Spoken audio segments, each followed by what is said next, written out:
everyone.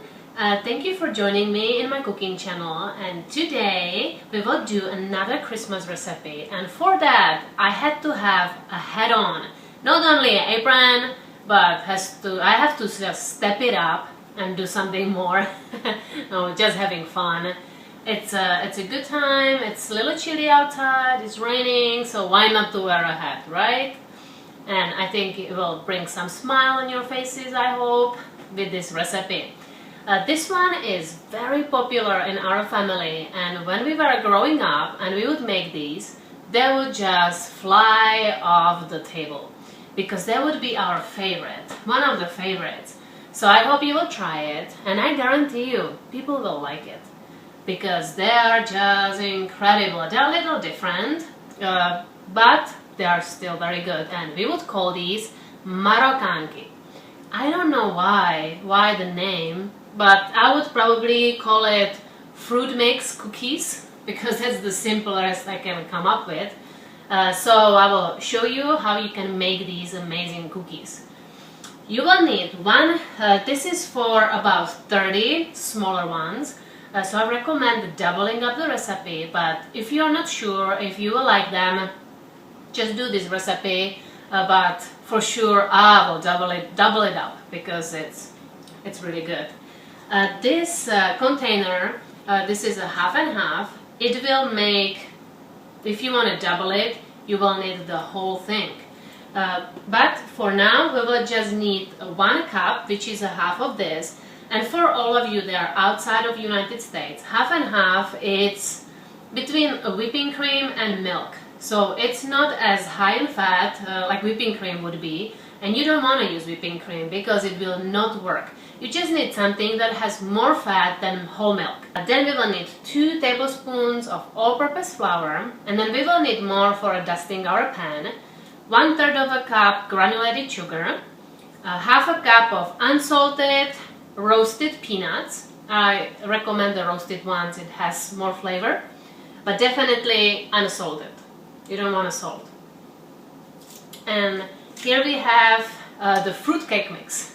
I went to the store and I was looking for the 1 pound container because I know that half of it goes into this recipe. So like I said, if you want to double it up, you will need the whole 1 pound fruit mix container. But since we are not doing it right now, it was funny because I was looking for the smaller one, the 1 pound, but all they had was 2 pounds. So I had to get this. So this would make 4 recipes of this Marokánky. But we will need 1 and 1/3 of a cup of fruit mix. And this is actually just dried up fruit that's sweetened. And I'm sure you'll be able to find something similar in your place. This is commenting here only during Christmas. I didn't see it anywhere else because this is very sweet, and that's why it makes it nice and sweet.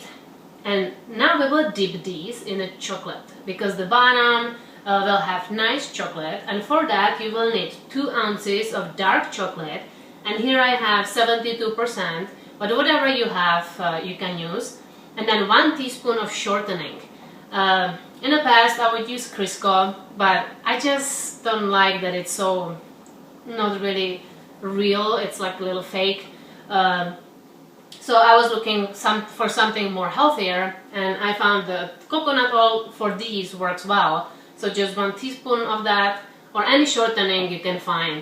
And then we will need a little bit of butter for our pan and dust it with flour. So let's start. First we will need to butter up our pan and put all-purpose flour on. And I know that this recipe will make about 30, and I don't have enough space on this pan, so I'm just using a little extra one. This way I can put them both in the oven at the same time next to each other. So just get a brush and just butter it up. Don't use baking paper because that would not come out, and you would have the baking paper baked on these and it would not be fun. So you have to butter it up and use flour. And what I found that works really well is use another brush for the flour, and I just put it like that. And now with the little brush, gently I spread it everywhere. And you don't have this way excess flour, and it's just no big mess. Our trays are ready. Now we can set them aside and make our cookies. Like I said at the beginning, this is a different type of cookie. We will be actually cooking it and then baking it. So let's put 1 cup of half and half into a pot. 1/3 of a cup of granulated sugar. And 2 tablespoons of all-purpose flour for thickening. Let's whisk it all together before we turn on the flame, so the sugar can melt a little bit and the flour can breaken up. Let's turn on the flame and let's cook it, and you have to keep stirring it because you don't want to burn this because it's a milk and it would burn, and you want to bring it to boil, and as soon as you see little bubbles, then we will need to boil it for a little bit. And the sugar did not melt yet, but with all the cooking it will, and the flour will start to thicken it up after it starts to boil.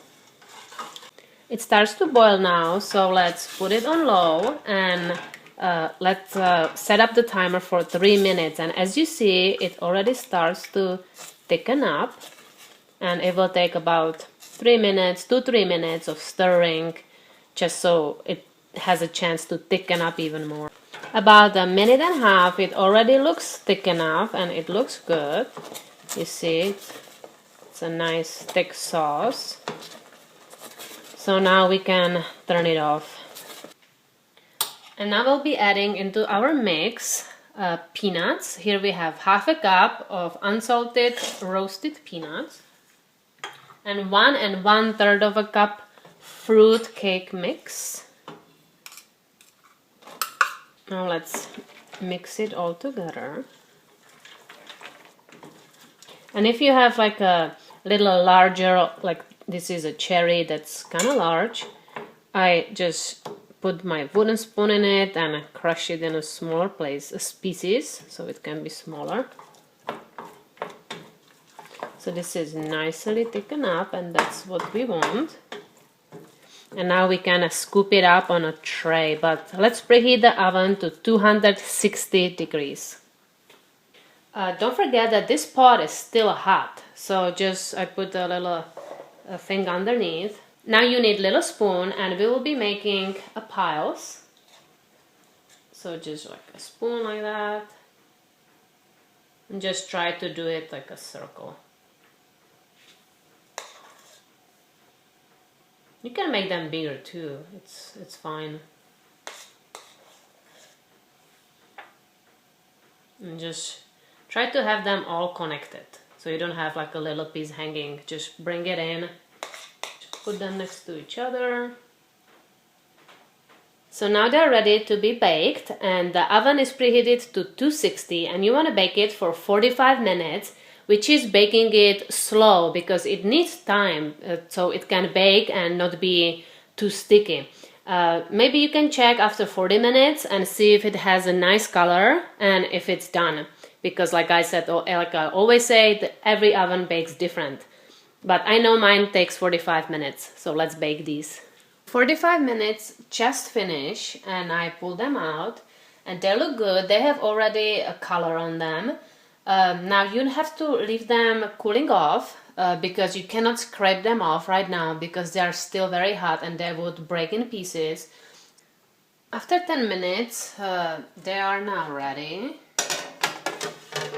and you will need this spatula, and now you will just go underneath and just get them and put them on a tray, and then we will be dipping them in a chocolate. Be careful so you don't break them. So now it's time for our chocolate to be melted, and here I have 2 pots that fit nicely into each other, and the first one has a water in, and you don't want to put too much, otherwise you don't want it to be splashing out if you put too much. And let's turn it on, and now we can put 2 ounces of dark chocolate and 1 teaspoon of shortening, in my case coconut oil. And now this will take some time to melt, so just wait for it till it all melts. Because my chocolate is pretty thick. If I would have a thinner chocolate, then it would be much faster. And you don't really want the water to be boiling, so when it wants to get there, just lower it so it just has so the water just stays warm, because that's enough for our chocolate so we don't burn it. I also like to try to help it a little bit by moving it around with a spoon. Of course, the coconut oil is melted right away. Doesn't take much time. And you can also flip it. I lowered the heat to prevent it from boiling, and it's already melted now. So you can stir it to mix the oil in. Now this is perfect, so now let's turn it off, but keep it in the hot water. Now it's ready to have our Marokánky dipped. I like to hold it, for example, like there is this nut, so I will hold it like that and just dip it, see? And then just put it on a tray like that. Just grab it like that and dip and just put on a tray. And you will dip now all of them. Sometimes you get it on your fingers, so I have usually like a napkin so I can wipe it off. And continue dipping. This should be enough, this amount of chocolate for all of them. If you have any chocolate left, what I do, I scrape it off, and then with a spoon I just added a little more to some that didn't get as much, but carefully so it doesn't slide, because there's never enough chocolate, right? And this way you can use it all up and just enjoy it. So now you have to let them harden up. You cannot put them away because the chocolate right now is not set in yet. So wait for it till you can easily touch it and you don't get chocolate on your fingers, and then you can put them away and store them. So this is it. Here they are the ones I just made, and they need to be resting for a while till they are ready. And I have here the ones I made previously, and they are in a fridge. They're in a closed container, so if you have a box or something, or you know, tin can or any container, then put them in and store them in a fridge, because it's better that way. The chocolate stays harder and it's not dirty, because it's a coconut oil, so in a temperatures like a room temperature, it can get a little melted, but it's no big deal, not that much, so it's still fine. And I have here, oh, I love these. So let's try it. It's chewy, but also the peanuts are crispy. It's just heavenly. It's incredible. The chocolate on the bottom, amazing touch. It's sweet, has all the fruity flavors, the crispiness of the peanut, the chocolate. This is really good. So good. And put it aside so I can speak. And I hope you try this. Sorry. When I make videos, many times I'm like making all these sounds. My mom always makes fun of me because she doesn't know English, and when she watches the video, all she hears is mwah, mwah, mwah. So it's pretty funny. But she will know what I'm doing because those are her recipes, so it's all good. If you do try it, post a photo on my Facebook wall. I would love to see. I hope that you have a great Christmas and all the best in the new year. Merry Christmas, everyone. Bye.